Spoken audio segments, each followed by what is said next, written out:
Miss Westcott. What you ask is impossible. I cannot release your aunt. But there's nothing wrong with her. There's no reason for her to be locked up in your... whatever you call this place. It's a rest home, Miss Westcott. Oh. The finest in the East. Our patients have every comfort, every care. Maybe. And if they're ill, maybe that's what they need. But not my aunt. There's nothing wrong with her.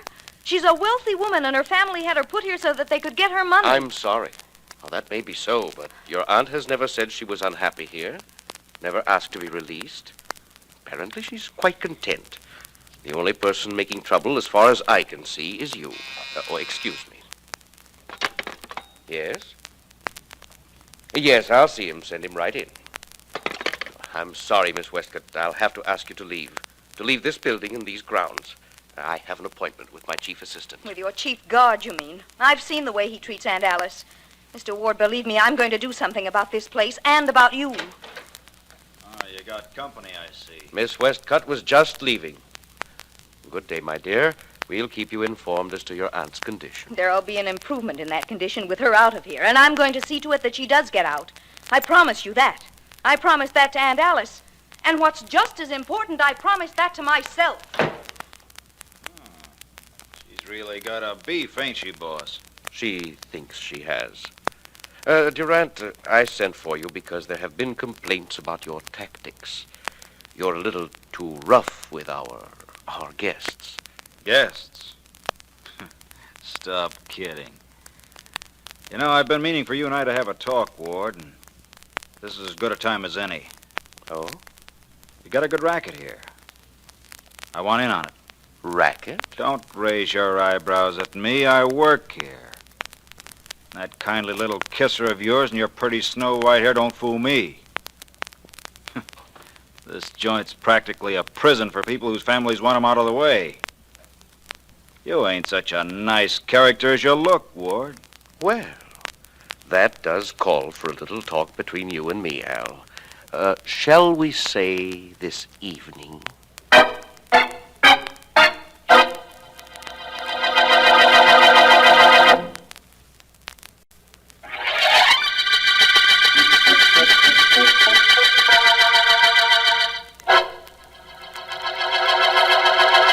Look, Mrs. Westcott, I didn't bring your dinner up to your room just to have you sit and look at it. Eat it and hurry up. I just don't think I want it right now. I'll eat, Mr. Durant. I just don't care for anything right now, thank you. You don't, huh? Well, you better. I'm through for the night as soon as you eat. Now, Mrs. Westcott, I ain't got much patience. Start eating. Thank you very much, but I really couldn't have a thing. I said start eating. Oh, you mustn't hit me like that. I'm an old woman, and I've done nothing to you. I'm just starting. Now eat. Well, what's going on here? Quite a slugger, ain't you, Al? Like any woman your weight, I bet. What's it to you, Bill? Nothing. Go ahead, hit her again for all I care. Now, look, Bill, Mrs. Westcott here's on this floor. This is my floor. That's got nothing to do with you. You belong downstairs. Yeah, sure. What I came up to tell you, though, Al, was that I ain't got the dough I borrowed from you. No? No. Maybe I'll be able to pay you in a couple of weeks. Maybe. Maybe? What do you mean, maybe? You'll pay me that dough. Believe me, you'll pay it. Please, gentlemen. You're giving me a headache with all that arguing. I'd much rather you didn't argue. It ain't making Al very happy either. Just to make him just a little bit more unhappy, take your time about eating. He'll wait. I'll make him wait for his dough. You make him wait, too. Now, look, just because you work here, too, Bill, don't give you any license to hold me up for my money or try to run this floor. Maybe I ought to... You won't. You ain't got the guts. You wouldn't take a chance of taking a poke at me. After all, I ain't an old lady.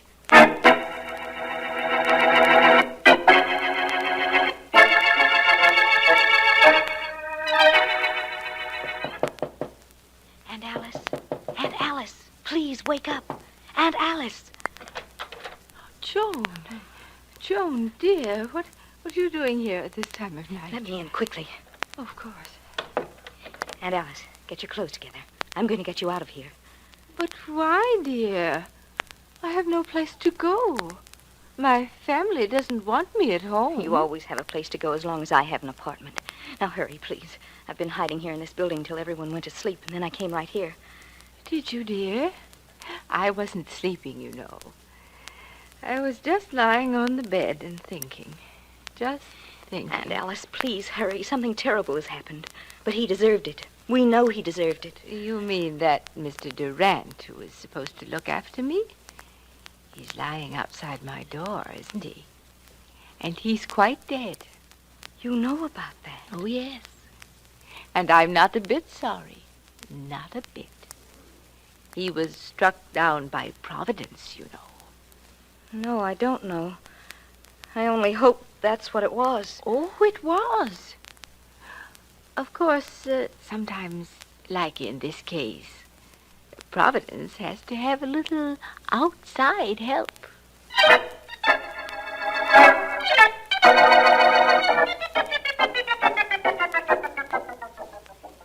The solution of murders lies not so much in the mistake made by a murderer, but in the ability of the investigator to find that mistake.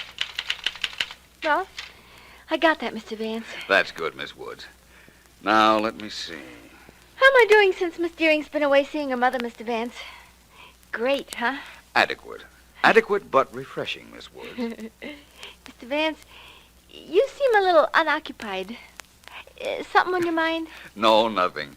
That's the reason for my being preoccupied, I imagine. I heard over the radio a little while ago of an unusual murder, and it disturbs me that my friend, the district attorney, hasn't called me. Who got killed?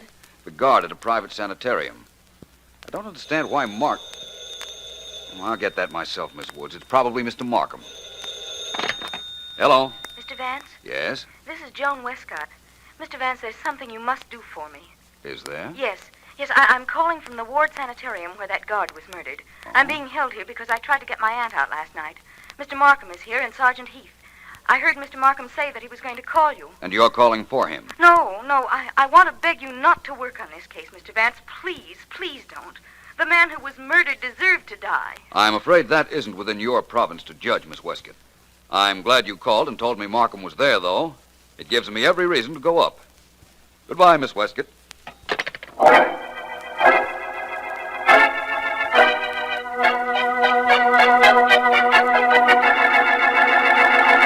You see now why I didn't want you to call Vance, Mr. Markham?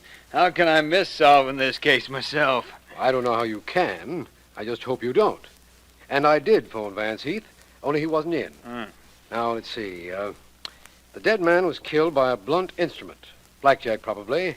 And in his hand, you found 3 black hairs. Yeah, he probably yanked him out of his murderer's head when he was struggling with him. Now, I talked to everybody in this joint that's got any sense. And there are 3 suspects. And all of them got black hair. First, that Joan Westcott, the young dame who got locked in Mr. Ward's private office there. She's a brunette. Quite attractive one, I'd say. Well, it all depends on how old you think she is. On the contrary.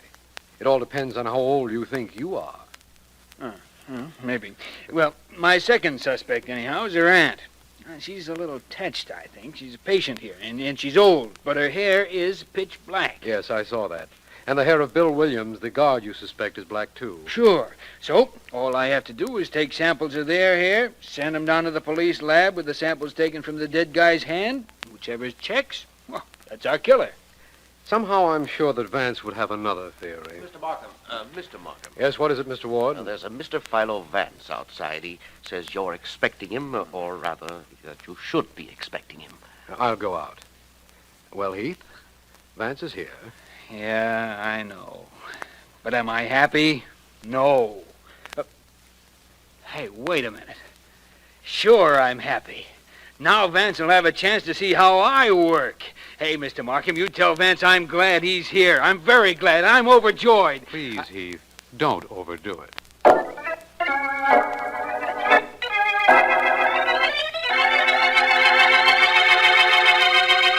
Thanks, Markham. You're welcome. Just give me a few minutes in Mr. Ward's office with Joan Westcott and that other guard, Mr. Williams, and I'll be satisfied. All right. You know, of course, that the reason you didn't reach me on the phone was because I was on the way up here. Of course.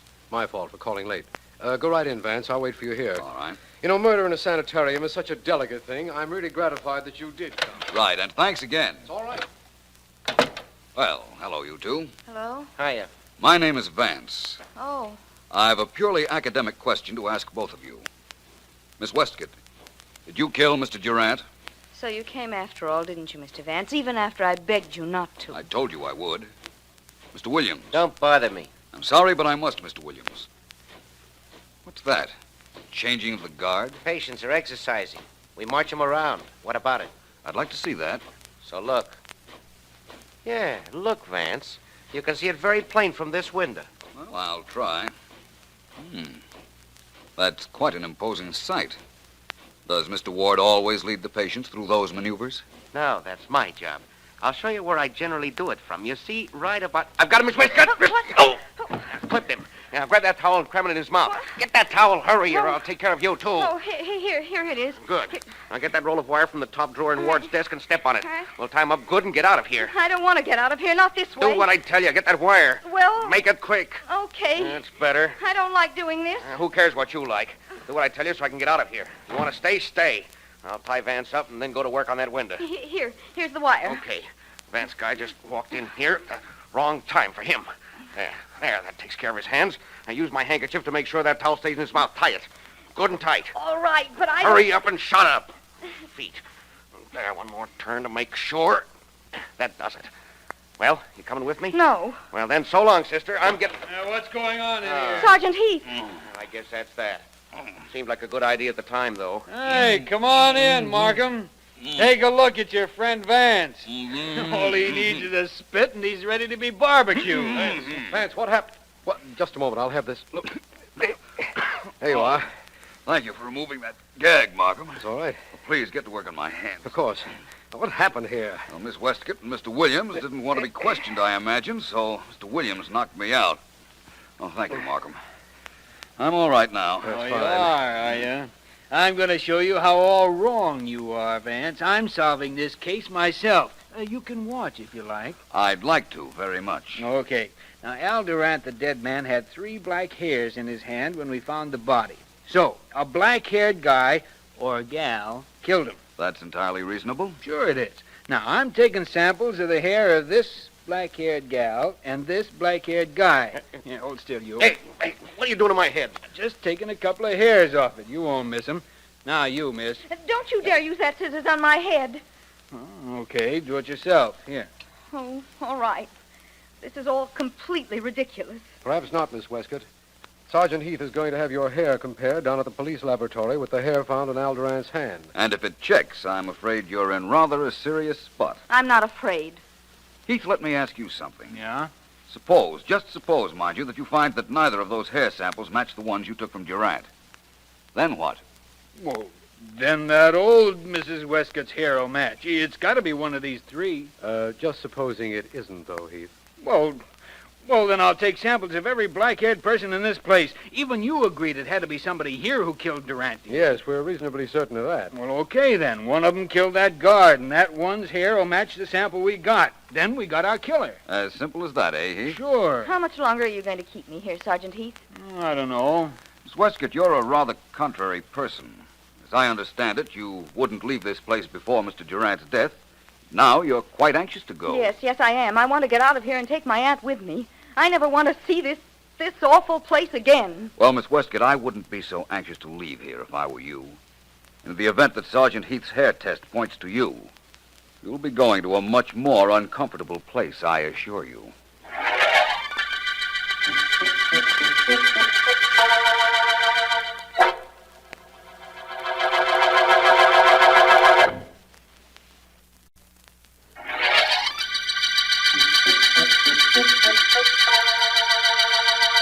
This is District Attorney Markham.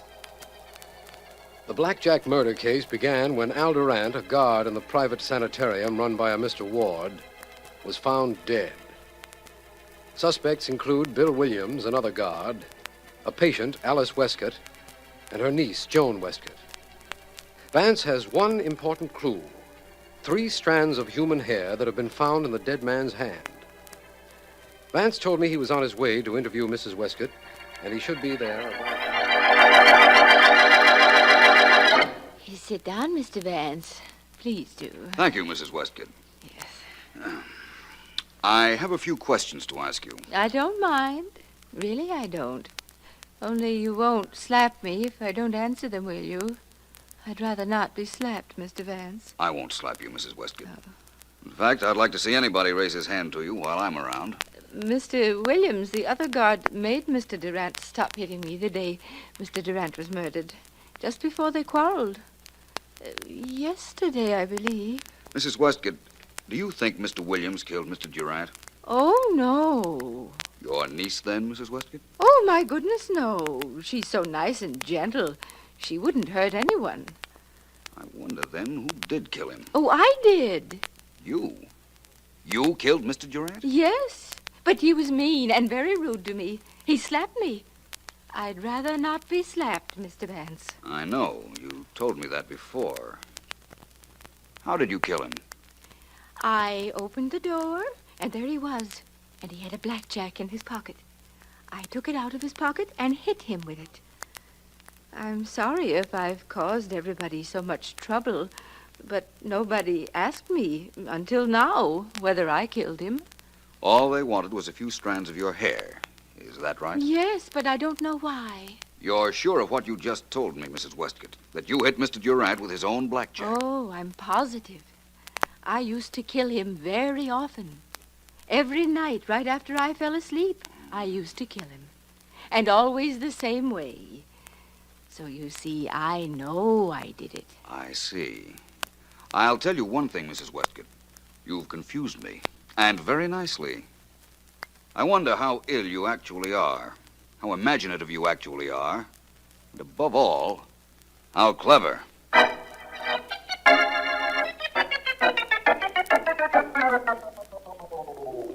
What a case this is, Mr. Markham. The only clue is a couple of hairs, and listen to this report the police laboratory sent me. You can listen to it, Mr. Ward. Well, thank you, Sergeant Heath. Go ahead, Heath. I sent him the hairs we found in Al Durant's hand, and the hairs from our 3 suspects. Now, listen. Sergeant Heath, this is to inform you that there is no similarity between the samples taken from the heads of your suspects and the original hairs found in the dead man's hand. Signed, Morgan Police Laboratory. Looks like we haven't gotten very far in this case, doesn't it, Heath? Yeah, sure does. A fine time for your friend Vance to run out on us. Oh, he'll be back. I know that. You know it, but what do I know? All I know is a black-haired guy killed Al Durant. Well, I'll leave you with Mr. Ward. I'm going to go looking for another black-haired guy. And see you later, Mr. Markham. Mr. Ward. Right. How soon will the police leave here, Mr. Markham? Well, they've spoiled my discipline, my routine. They've ruined this office. How do they ruin it, sir? By using it? Look and see. Papers helter-skelter, the desk moved, everything topsy-turvy. Nothing is in its proper place. Everything must be in its proper place, Mr. Markham. Yes, I know. And the reason we've made such a mess out of your office, Mr. Ward, is because we're trying to put a murderer in his proper place. Behind bars.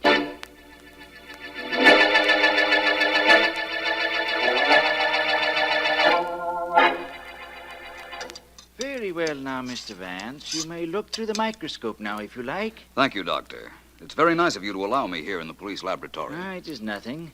Mr. Markham phoned me and asked for me to let you come in. I was glad to have you. Sometimes even scientists like a little audience. Here, now look through the microscope, Mr. Vance. All right. Tell me first, though, Doctor. Your tests showed that none of the hair samples from the 3 suspects matched the hair found in the hand of Mr. Durant, the murdered man. None of them match, Mr. Vance. You are looking through the microscope now. Good. The single hair on the right, that is the one which was found in the murder man's hand. The one on the left is one of the samples. Vast difference, isn't there, Doctor, under a microscope? Definitely. Notice, Mr. Vance, at the very tip of the hair on the right, a little unusual substance. Yes. That is gum arabic, generally used as a glue. As a glue? Well, Doctor, perhaps the hair samples found in Mr. Durant's hand came from a wig. No, I'm sorry, Mr. Vance. They came from no wig. They came from a human head, and they were pulled from that head when the head was alive. Now, Mr. Vance, that hair came from no wig. It came from a living head. But the gum arabic, that must mean something. Yes, I imagine it does, but what? What, Doctor? Well, unless I'm very much mistaken, it means I know who murdered Al Durant.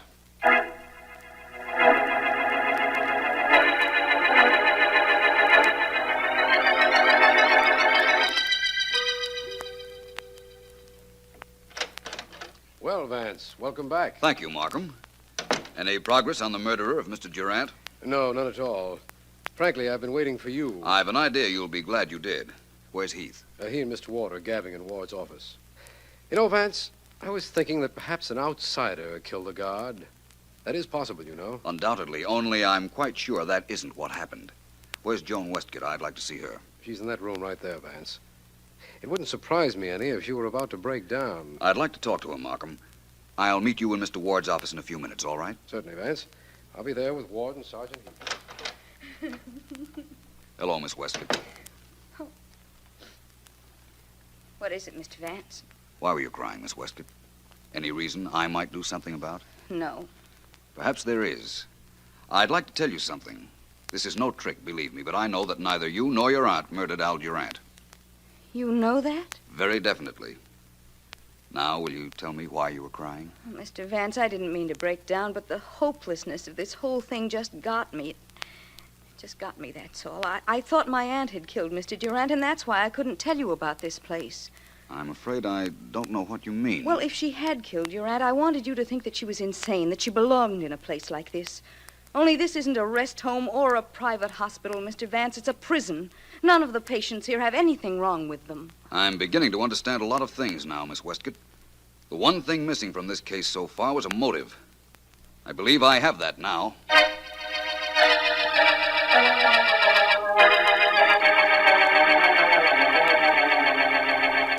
You'd do all of us a great favor, Mr. Ward, if you'd cooperate with Sergeant Heath and me. I'd be glad to, Mr. Vance. How can I help? I'll get around to that in a moment.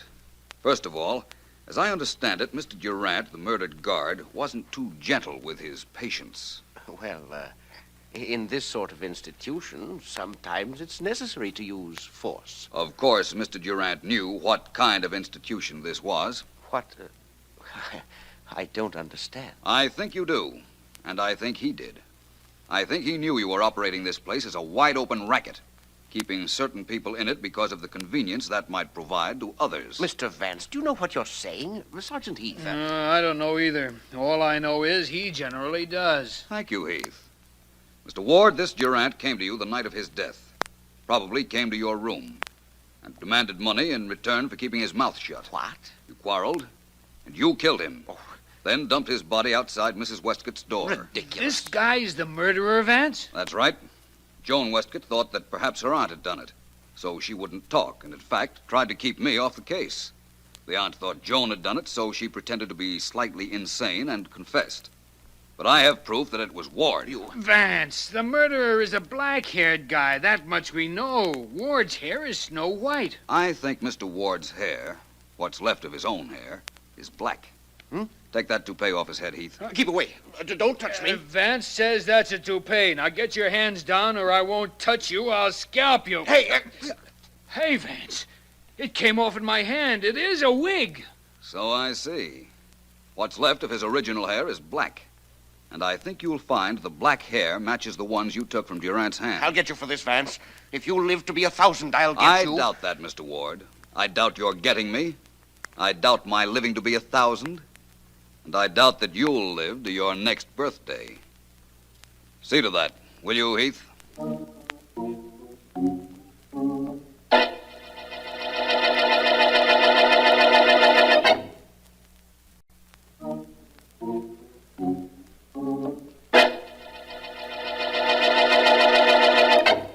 Mr. Vance, I'm so mixed up about that hair thing. I don't know how to begin asking you what made you so sure.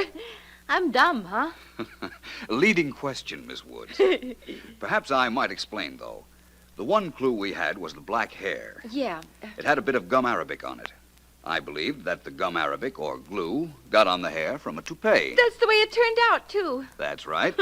I was sure then that Ward wore a toupee, and I reasoned that Durant must have come into his bedroom when he was preparing for bed, at which time he'd have taken off the toupee. Oh, hey, then they battled, and that's how Durant got some of Ward's real hair in his hand. That's right. Sergeant Heath spent his time looking first for a black-haired individual. Sure, that Mr. Ward's toupee was snow white. He had quite a racket, didn't he, Mr. Vance? For a while. But, like all rackets, eventually it backfired. This one backfired very convenient for me. You got back here just at 5:30. right at the end of the day. That's right, Miss Woods. And right at the end of the day, we're right at the end of the Blackjack murder case.